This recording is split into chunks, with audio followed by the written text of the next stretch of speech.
Memphis, Tennessee contains two contrasting realities existing just blocks apart. You've got a city that moves packages to 95% of the world within 72 hours, yet struggles to move its own residents out of generational poverty. This is how America's logistics capital became a case study in economic inequality. Memphis claims the title of global logistics leader, and there is solid reasoning behind it. The city sits at the intersection of what industry insiders call the 4 R's: runway, river, road, and rail. Memphis International Airport handles more cargo tonnage than any other airport in America. 5 Class 1 railroads converge here: BNSF Railway, Union Pacific, Norfolk Southern, CSX Transportation, and Canadian National, creating an unprecedented transportation network. The Mississippi River provides the nation's 5th largest inland port, and through it all runs the 3rd busiest trucking corridor in the United States. This infrastructure operates around the clock, 365 days a year, never stopping, always moving. At the heart of this logistics empire stands the FedEx World Hub, an 880-acre marvel of modern commerce that processes more than 180 flights daily and can sort nearly 500,000 packages per hour using automated guided vehicles, AI-powered sorting algorithms, and 6-sided scanning technology. When you ship a package overnight anywhere in America, there is a good chance it passes through Memphis, even if you are shipping from Detroit to nearby Midland. Everything flows through Memphis, much like how UPS Worldport operates in Louisville, or how DHL's Cincinnati hub manages European distribution. The story begins with a college paper that almost did not happen. In 1965, Yale undergraduate Frederick Wallace Smith, the founder of FedEx, submitted an economics assignment outlining a revolutionary concept: a hub-and-spoke distribution system for overnight package delivery. His professor, unimpressed by what seemed like an impractical fantasy, awarded the paper a C-. That dismissive grade eventually cost the academic world the chance to say they recognized one of the most transformative business ideas of the 20th century. 6 years later, on June 18, 1971, Frederick Wallace Smith founded Federal Express with his $4 million in inheritance, worth about $32 million in today's dollars, and an additional $91 million in venture capital. The early days were brutal. For the first 3 years, the company hemorrhaged money, losing $29 million, while Smith fought to keep his vision alive. The most famous story from this period involves Smith taking the company's last $5,000 to Las Vegas when a crucial business loan was denied. He won $27,000 playing blackjack, enough to cover FedEx's $24,000 fuel bill and keep the company operating for another week. On April 17, 1973, Federal Express began operations. Smith remembers that first day clearly. He said, "I think we had 189 pieces that day." The first night was even more modest. 30 aircraft using the revolutionary hub-and-spoke distribution system managed to deliver just 11 packages. But the concept was sound, even if the execution needed refinement. The company reported its first profits in July 1975, but real expansion did not come until air cargo deregulation in 1977 opened new possibilities. By 1983, FedEx had reached $1 billion in revenue. International expansion to Europe and Asia followed in 1984. 4 years later, the acquisition of Flying Tiger Line created the world's largest full-service cargo airline. Today, that modest startup from Memphis employs 510,000 people worldwide and operates from nearly 4,800 facilities across the United States. The Memphis Superhub alone spans 1.3 million square feet across 4 levels with 11 miles of conveyor systems, RFID, tracking technology, and the capacity to sort 56,000 packages per hour in its newest automated facility featuring material handling equipment and robotic sorting capabilities. Here's where Memphis's story becomes complicated. While FedEx has created a global logistics empire, the benefits have not spread evenly throughout the city that made it possible. Memphis has a poverty rate of 24%, with child poverty reaching nearly 39%. The racial disparities are stark. The poverty rate for black residents is 27.9%, compared to 10.8% for white residents. The median income gap between black and white residents has actually grown, reaching nearly $35,000. By standard economic inequality measures, Memphis exhibits a high Gini coefficient, indicating severe income distribution disparity. The numbers become even more troubling when you examine economic mobility. According to Harvard economist Raj Chetty's Opportunity Atlas research, Memphis ranks among the worst metropolitan areas in America for children born into poverty to escape it. Only 2.8% of children born in the bottom income quintile will ever reach the top quintile. Chetty's research shows that a child growing up in a low-income home in Midtown Memphis has about a 16% chance of becoming a high-income adult. Move just 1 mile north, and that chance drops to less than 1%. This creates a paradox that defines modern Memphis. FedEx recently announced plans to move its headquarters from the suburbs back to downtown, a decision that will place the company's executive offices just blocks away from neighborhoods where 2/3 of residents live below the poverty line.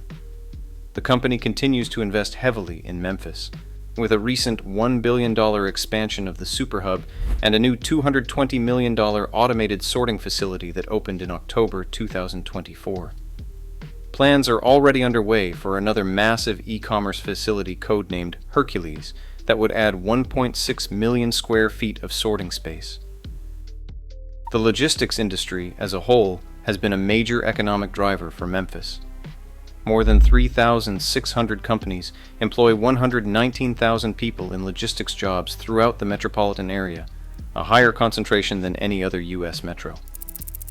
Since 2012, the industry has added 24,000 jobs, growing 25% compared to the national average of 11%. The total economic contribution reached $18.9 billion in 2022, up 51% from a decade earlier. Yet this economic success story comes with significant complications. The most common job category in Memphis, according to the Bureau of Labor Statistics, is material mover or hand laborer. These logistics jobs tend to be low wage and difficult to access. Many warehouses cluster near freight facilities in areas poorly served by public transit, creating what urban economists call a spatial mismatch, where available jobs are geographically isolated from the communities that need them most. When you consider that the median income for Memphis residents who rely on public transportation is just $16,450, less than half the income of those who can drive to work, the accessibility problem becomes clear. The Memphis Area Transit Authority, MATA, which serves 2.8 million riders annually, faces this spatial mismatch challenge directly.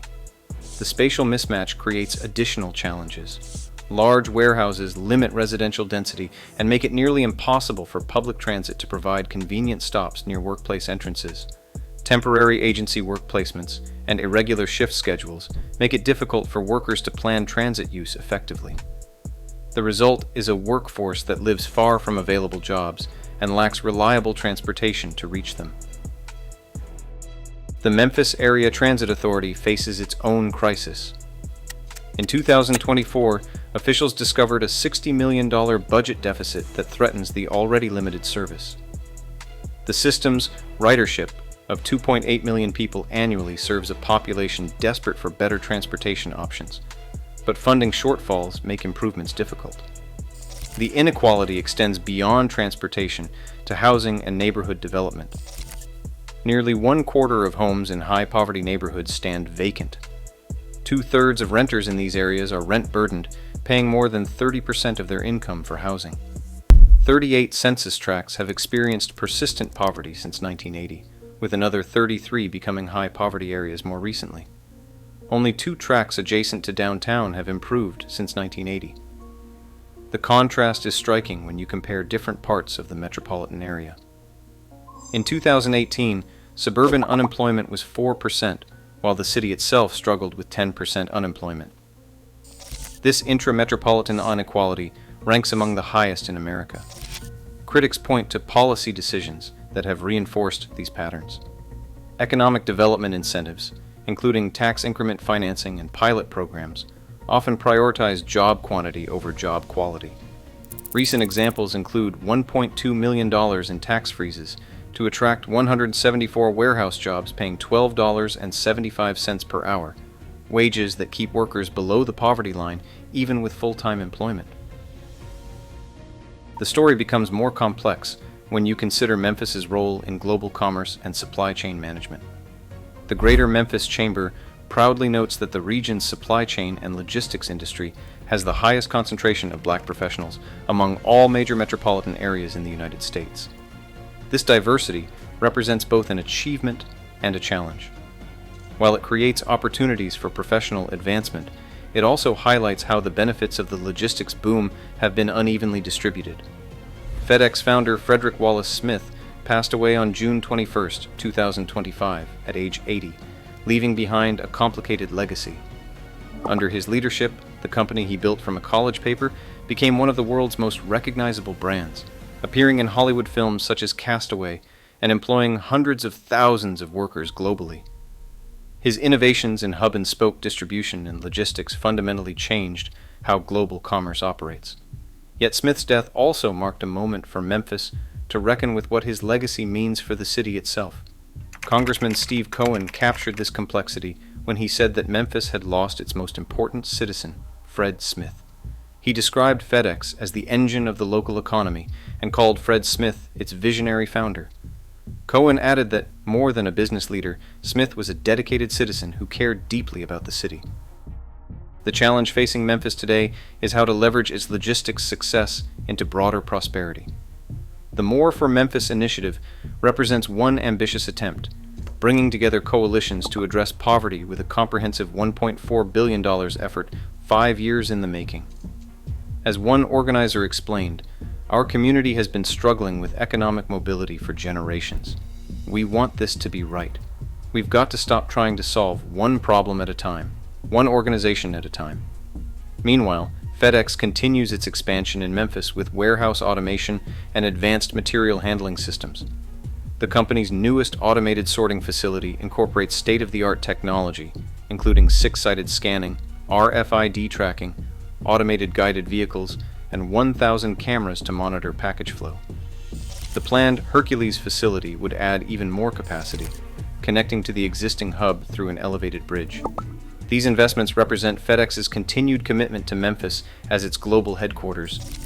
But technology alone cannot solve the fundamental challenges facing Memphis. The city's economic dependence on logistics creates what economists call spatial inefficiency, jobs that are geographically isolated from the communities that need them most. The hub-and-spoke system that revolutionized global shipping has not yet found a way to connect prosperity to Memphis neighborhoods. The story of Memphis and FedEx illustrates broader questions about economic development in America. How do cities ensure that major employers contribute to community-wide prosperity? What responsibilities do successful corporations have to their hometown communities? How can logistics infrastructure that efficiently moves packages worldwide be leveraged to move people out of poverty? Memphis remains America's logistics capital, moving goods around the world with remarkable efficiency. The FedEx hub continues to expand and modernize, incorporating new technology including automated guided vehicles, AI-powered sorting algorithms, and advanced conveyor systems. But the city's greatest logistics challenge may be figuring out how to deliver economic opportunity to neighborhoods that have been left behind by 50 years of remarkable growth. As packages flow through Memphis to destinations across the globe, the city itself continues searching for the right formula to move its own residents toward prosperity. In a place where everything moves through Memphis, the movement that matters most, upward economic mobility, remains stubbornly difficult to achieve. The infrastructure exists to connect Memphis to the world. The harder task is connecting Memphis neighborhoods to each other and to the economic opportunities that global commerce has created in their backyard.